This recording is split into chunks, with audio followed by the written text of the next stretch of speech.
৪৬ নং সুরমা কেন্দ্রের ৩টি স্থানে পথ অবরোধে বসে রাস্তার বেহাল অবস্থার কারণে তাদের একটাই দাবি রাস্তা মেরামত করতে হবে।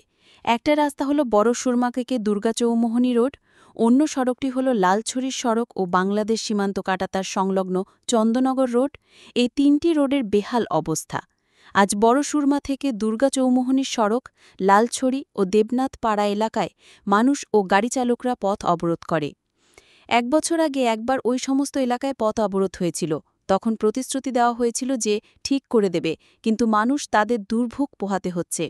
জানা গেছে PMGSY থেকে নাকি ঠিক করা হবে, কিন্তু এখনও রাস্তার কাজ হয়নি, তাই তারা পথ অবরোধে বসে। ঘটনাস্থলে রয়েছে পুলিশ। দেখুন বিস্তারিত DD report news on Tripura. Marachhara to বড় কমলপুর রাস্তা, তো রাস্তার অবস্থা খুবই খারাপ। রাস্তার মধ্যে গাড়ি যানবাহন চলতে পারে না, এমনকি রুগী গেলে রুগী অসুস্থ হয়ে যাইতে পারে না, গাড়ির মধ্যে এমনি মারা যায়। রাস্তা এমন খারাপ যাতে অতি সত্ত্বই রাস্তাটা তাড়াতাড়ি ঠিক করে।